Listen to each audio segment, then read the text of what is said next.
Educa TV apresenta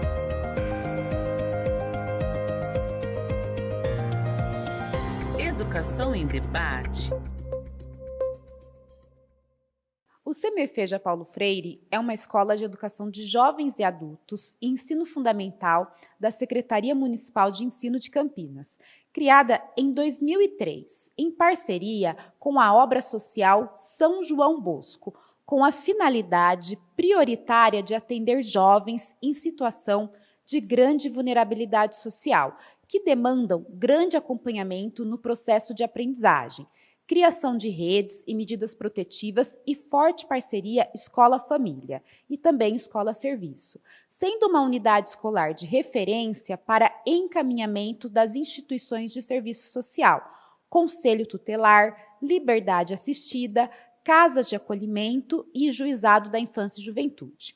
A vida dos alunos atendidos, na maioria dos casos, caracteriza-se pelo rompimento dos laços familiares, afetivos, institucionais e sociais, deteriorização da saúde física e mental, o uso de drogas lícitas e ilícitas e exposição à violência urbana, consequências da desigualdade social e do limite do alcance de políticas públicas de proteção à infância e à juventude.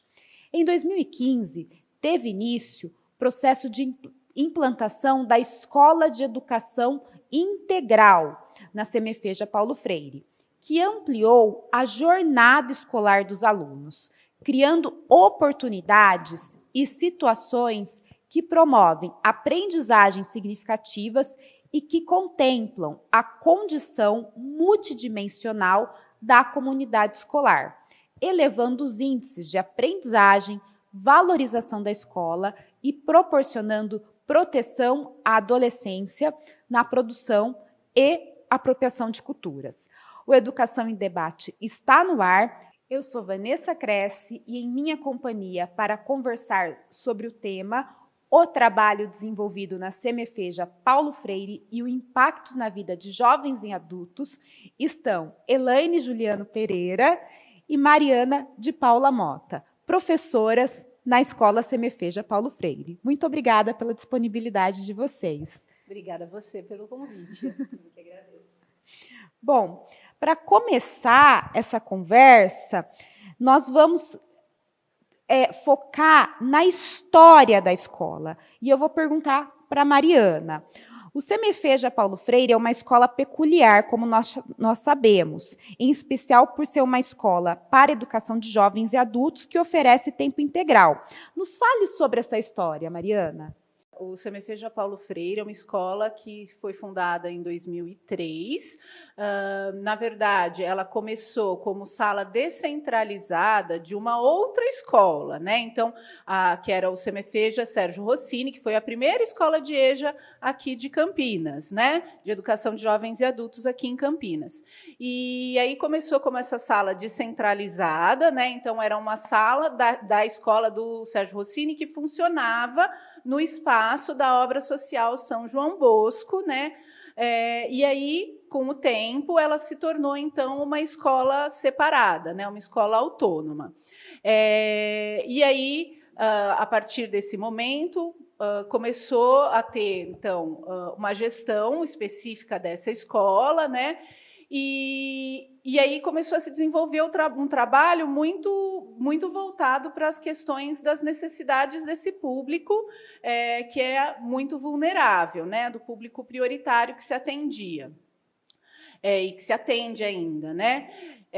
E aí, nesse processo, durante muito tempo, a gestão e a equipe pedagógica via a necessidade de ter outras formas de atendimento para melhor atender, né, essas necessidades, para poder ter mais tempo com os alunos, ter um olhar diferenciado, né, dos professores, ter professores planejamento, professores que são mais especializados nesse atendimento a esse público, né, que conseguem estudar mais para as questões necessárias, né? E aí, Então, em 2015, a escola teve a oportunidade de se transformar, né, dentro da política pública do município, de se tornar uma escola de tempo integral. E, com isso, além do tempo do aluno ser um tempo maior dentro da escola, né, dele ficar mais tempo dentro da escola, isso também trouxe uma questão de organização e de estrutura para o trabalho dos professores, que é diferenciado. Então, a gente começou a ter professores exclusivos dessa escola. Então, em vez do professor dar aula em várias escolas e também lá, os professores começaram a ser exclusivos dessa escola, dessa unidade. E isso faz grande diferença, porque o professor tem um tempo de planejamento, tem um tempo de estudo, né? E aí o trabalho começou a ter, claro, muito mais qualidade, né, por causa dessa possibilidade de organização diferenciada. Em 2015, quando a gente começou, né, Elaine, a gente fez todo um trabalho, um estudo, então nós fomos visitar outras escolas com projetos pedagógicos diferenciados. Fomos em São Paulo, na cidade de São Paulo, visitar algumas escolas que têm projetos bem diferenciados, né? Outras escolas de EJA e também escolas de ensino fundamental. Estudamos muito, lemos textos, enfim. E aí, a partir de toda essa experiência, de todo esse estudo, a gente foi construindo junto, né, o nosso próprio projeto dessa escola, a nossa própria forma de atuar. Pelo que você disse, é uma escola que não começou em tempo integral, mas que agora ela se constitui como uma escola de tempo integral. E eu queria que você falasse também sobre as parcerias com as instituições. Então, é isso. A escola, como ela, prioritariamente, né, ela já inicia com uma parceria da prefeitura com a Obra Social São João Bosco, que era, naquele momento, ela oferecia uma série de serviços, né, de apoio social. Como o acompanhamento da liberdade assistida, né?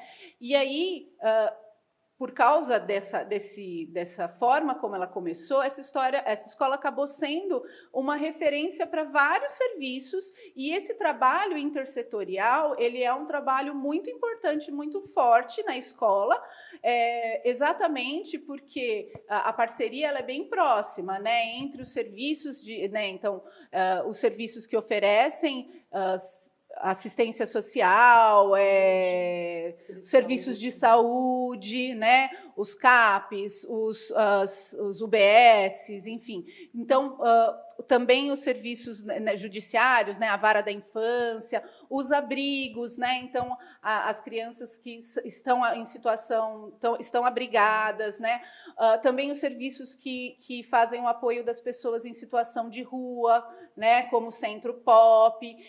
Então, todos esses serviços de assistência social e de saúde têm uma relação muito próxima. A escola tem uma relação muito próxima com esses serviços, e a escola é uma referência para esse público. Muito bem, tá certo. Bom, nesse momento, a Mariana trouxe os aspectos históricos da fundação, da constituição da Semefeja Paulo Freire. Então, nós observamos que foi uma escola que já começou com uma preocupação social e com parcerias com outras instituições. Não era uma escola de tempo integral, mas ela se constituiu dessa maneira, e hoje ela está aqui pertinho, né, Mari? Está aqui na Benjamin Constant, né? Aqui pertinho. Vamos agora para um breve intervalo, e no próximo bloco vamos conversar com a Elaine sobre as questões relacionadas aos projetos que são desenvolvidos na escola. Muito obrigada. Educação em debate.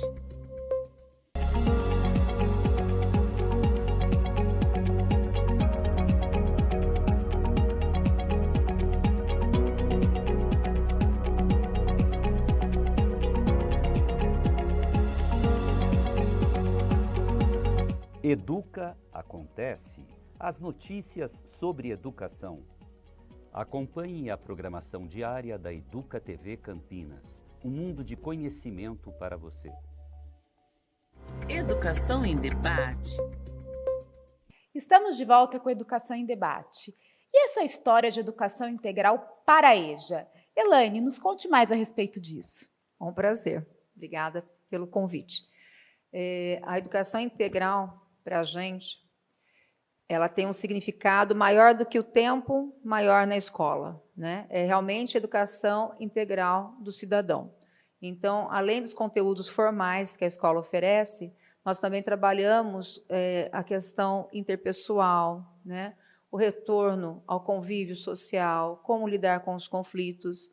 Então, isso prepara o aluno para a vida. Então, não é só conhecimento formal. Então, a escola de tempo integral, sim, é mais tempo dentro da escola, mas não mais tempo do mesmo.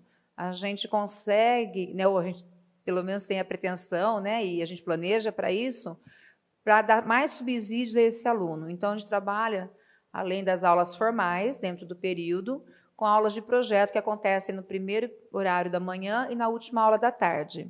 E também com saídas pedagógicas, né? Que é onde esse aluno vai estar ali no meio social, convivendo com outras pessoas, tendo outras experiências, que a nossa escola vai além da estrutura escolar que nós temos no prédio, né? Ela também vai para a rua, vai para outros espaços.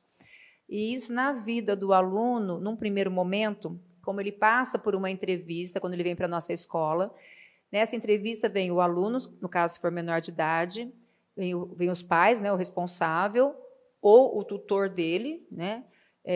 Quando é abrigo, vem o responsável pelo aluno do abrigo, quando tem a família, vem o pai ou a mãe, e quando é maior de idade, vem só o aluno mesmo, que passa por uma entrevista com 2 professores. E nessa entrevista, nós vamos conhecer um pouquinho a vida desse aluno. Nós vamos perguntando algumas coisas sobre a vida escolar, sobre a vida pessoal, né, as experiências que ele tem, qual a expectativa que ele tem com a nossa escola. Enfim, se teve algum acontecimento na vida dele, né, o que o levou, né, a sair da escola ou não conseguir concluir, né, os estudos e como que ele veio parar em nossa escola. Então, isso faz com que a gente conheça um pouquinho esse aluno e a gente começa a ter mais empatia, a gente começa a perceber o porquê que ele está naquela situação, naquela fase, né? E também a gente já consegue interpretar melhor os comportamentos que ele teve e o que ele tem em nossa escola. E a gente, através das nossas reuniões, porque a escola integral ela tem uns tempos dedicados ao planejamento, né, às coisas burocráticas e também ao planejamento entre os professores e um tempo também para a formação. Então, isso, o impacto para o aluno e para a gente é muito grande, porque nós temos tempo de planejar e estar estudando, estar em busca, sempre aperfeiçoando. E isso reflete para o aluno. Então, a nossa escola tem assim, uma base, um diferencial muito grande, que é o acolhimento. E esse acolhimento acontece já na entrevista, que a gente passa a conhecer a família do aluno e o aluno. Então, a gente conhece o nome e sobrenome e um pouco da história de vida dele que ele nos passa. E que, às vezes, não é passado no primeiro momento, né, porque não tem ainda aquele vínculo. Mas que, ao longo do tempo, esse aluno vai trazendo para a gente informações, né, que vai dando respaldo de como lidar com as situações. Porque normalmente são alunos, né, de alta vulnerabilidade, seja social, seja porque é drogadito, questão de saúde, de violência, são vulnerabilidades diferentes, e nós também, professores, temos as nossas vulnerabilidades, e a gente foi em busca de formações para trabalhar com isso. Então, um grande diferencial da nossa escola são as nossas formações e como que a gente lida com isso. Certo. Você, então, está falando sobre a questão do professor com a escola. Agora, fala um pouco sobre como isso afetou essa transformação da escola em tempo integral na vida do aluno. Tá. Primeiro, que o tempo que ele fica na escola diminui a vulnerabilidade na rua ou dentro de casa, que às vezes é situação de violência, de carência, né? Ou às vezes até de ficar dentro do quarto deprimido, que é muito comum em jovens hoje em dia, e inclusive em adultos, né? Porque hoje a gente tem 50% de adolescentes na nossa escola e 50% de jovens, adultos e até idosos. Então, é uma coisa muito comum, ou fica muito tempo na rua, ou fica trancado dentro de um quarto, ou fica numa situação de violência, né? E de carência. Então, estando no período integral na escola, que no nosso caso, das 8 às 16h20, esse aluno tem um café da manhã, tem um belíssimo almoço, é muito bom o almoço que a prefeitura oferece, e tem um lanche da tarde.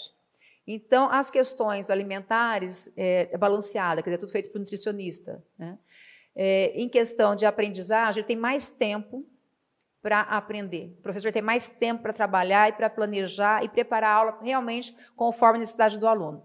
E uma característica também, uma outra característica da nossa escola, é que nessa avaliação que nós fazemos inicial, nessa entrevista, nós fazemos uma prova de avaliação. Não para dizer se está certo ou está errado, não é isso, mas é para saber a necessidade do aluno, em que situação está o saber dele, o conhecimento dele, né?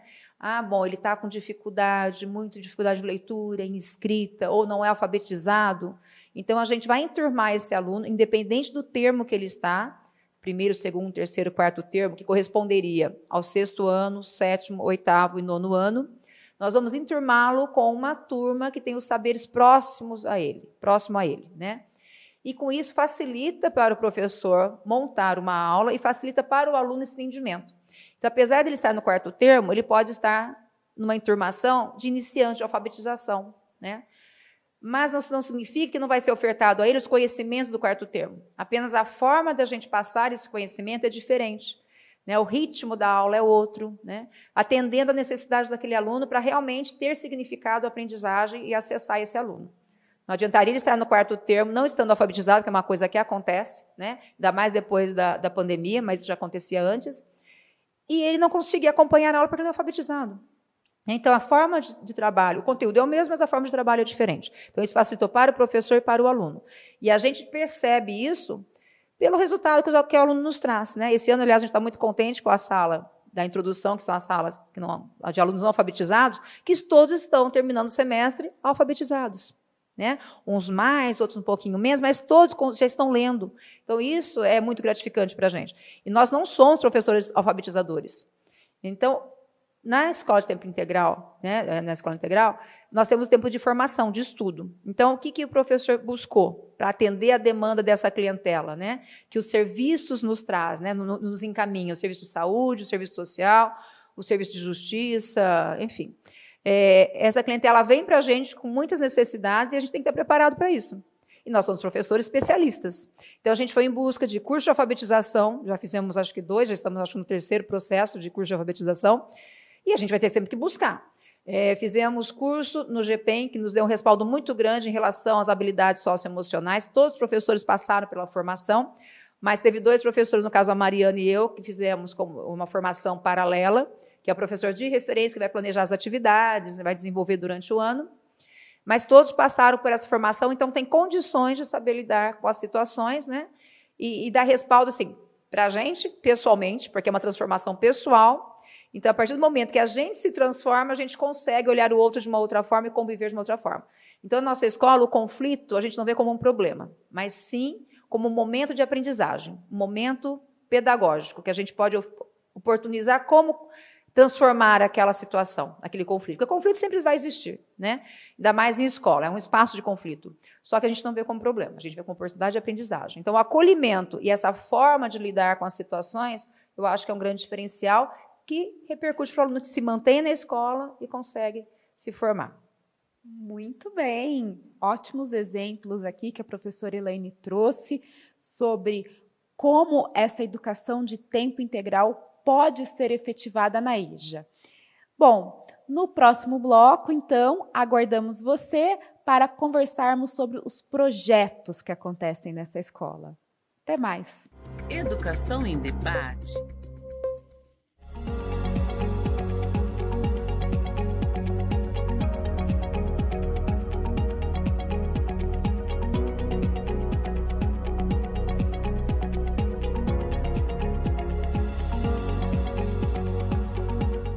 Hora da História, seu programa sobre literatura infantil. Acompanhe a programação diária da Educa TV Campinas, um mundo de conhecimento para você. Educação em debate. Educação em Debate, o programa para quem gosta de pensar e refletir sobre educação. Já conhecemos a história da Semefeja Paulo Freire, já conhecemos como a educação integral pode ser efetivada na educação de jovens e adultos. Agora chegou a hora que vamos conversar sobre os projetos. Meninas, quais projetos desenvolvidos vocês destacariam? Quais os resultados desses projetos também? Bom, para começar, eu vou falar sobre um projeto que se iniciou como um projeto, na verdade, né? A sala de transição, ela foi um projeto já no início, lá em 2003, já começou a acontecer. E nesse momento, lá em 2003, quando ela surgiu, a sala ela tinha o objetivo de acolher esses alunos que estão em situação de rua, em uma situação de extrema vulnerabilidade e que têm uma dificuldade de retomar a rotina dos estudos, sabe? De ir à escola todo dia, de seguir as regras dos horários, sabe? Essa parte mais da rotina mesmo, de retomar a prática de estudo na sua vida. E aí, com o tempo, então, esse projeto, que foi um projeto da escola, hoje ela se estrutura como a sala multiciclada. E a sala multiciclada ela é uma turma de ensino fundamental regular, que acolhe alunos matriculados do 1º até o 5º ano, na mesma turma, né? Então, ela é multisseriada e multiciclada, né? Então, do 1º ao 5º ano, alunos que têm entre 13 e 17 anos e 11 meses, né? Então, são alunos que não é uma turma de EJA, né, de Educação de Jovens e Adultos, porque alunos mais novos também podem entrar, mas esses alunos eles também ainda não estão na idade correta, né, são mais velhos, e estão numa situação de vulnerabilidade grande social. E aí eles entram na escola e conseguem retomar os estudos, né, dentro de uma dinâmica de aula em que existe um olhar bem individualizado para as necessidades de cada um, e cada um deles vai ter um caminho de estudo bem diferenciado, e aí a escola consegue ter esse olhar muito particular, né, muito específico, e consegue ajudar o aluno a retomar os estudos, né? Nesse percurso, ele pode, por exemplo, inclusive, ser reclassificado, né? Que é quando o aluno, por exemplo, ele entra no 2º ano, matriculado lá no 2º ano, mas depois de um trabalho por 1 ano, por exemplo, ele tem um avanço tão grande que ele já chega no 5º ano, por exemplo, né? Ele já pode ser reclassificado para o 5º ano. E aí, nessa reclassificação, inclusive, ele pode retomar a sua jornada de estudo regular, numa escola regular, por exemplo, e retomar os estudos dentro das turmas das salas da idade dele, da idade apropriada, né? Então, ou pode ir para o EJA, se for o caso, né? Ela pode sair dali da sala multiciclada e ir para a EJA do 6º ao 9º ano lá com a gente. Então, é uma forma de acolher e atender melhor os estudos, né? As necessidades de estudo desses alunos. Muito bem, muito obrigada, Mariana. E você, Elaine, quais são os projetos que você tem para nos contar? Como eu disse anteriormente, nossa escola, nós temos projetos pela manhã e no final da tarde, né, na EJA. E esses projetos, eles estão lá para atender as necessidades, as demandas desses alunos, que a gente vem construindo ao longo desses anos, desde 2015. Então, tem alguns projetos que já existiram, não existe mais, outros nós melhoramos e também já colocamos outros. Um referencial para a gente, para saber a demanda do projeto, além do nosso dia a dia, é a CPA. A CPA, ela nos dá respaldo para saber como que o aluno está vendo a escola, e não somente o aluno, né? Porque a CPA, todos nós participamos, professores, gestão, funcionários, alunos e também pais. E ali a gente faz essa avaliação. Então, eu tenho uma avaliação do espaço físico, desde a organização, limpeza, móveis, tem uma avaliação do pedagógico, né? Como que está o pedagógico de cada disciplina, tem uma avaliação das saídas pedagógicas, se valeram a pena, se gostaram, se não gostaram, uma avaliação das relações pessoais, apesar de ter esse tipo de avaliação, a gente não está para citar nomes, a gente não cita nomes, né? Mas sim, olha, eu acho que durante o intervalo estão acontecendo algumas coisas que não são legais, enfim.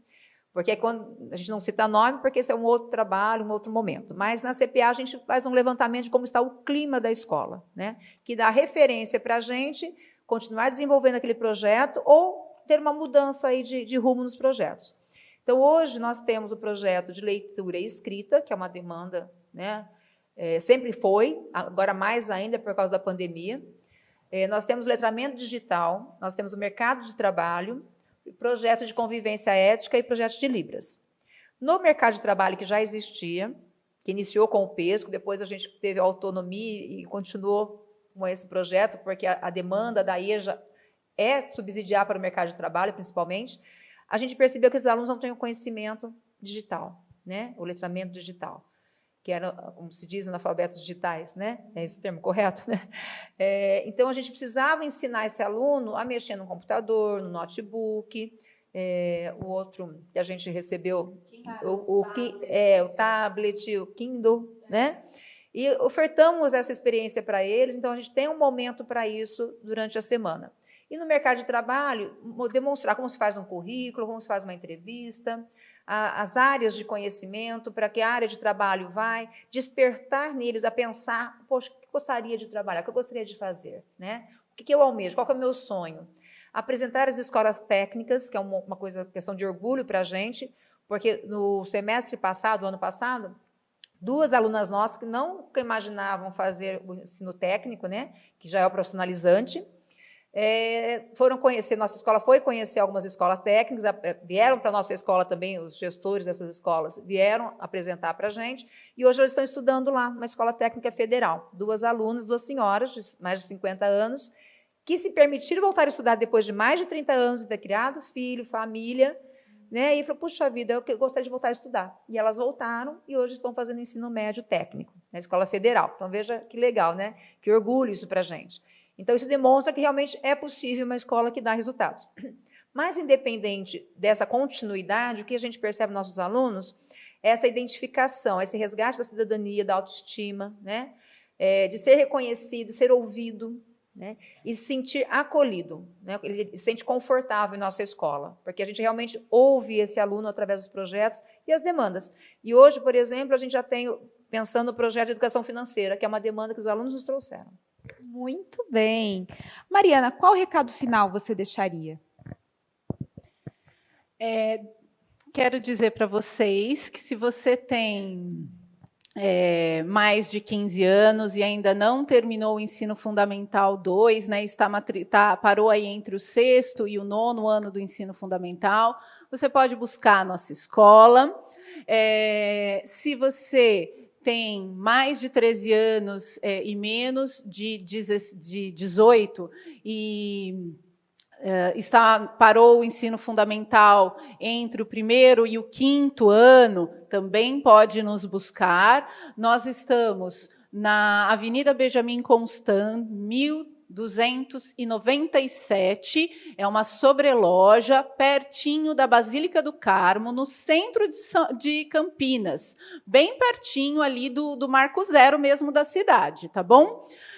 Venham conhecer a gente. Sempre é possível recomeçar, sempre é possível retomar os estudos e retomar aí a vida escolar que vocês tiveram que deixar por algum motivo. E a gente está aqui para acolher vocês. Vocês vão gostar. Esperamos vocês, são todos bem-vindos. Acreditem em vocês, vocês podem, independente da idade, da situação.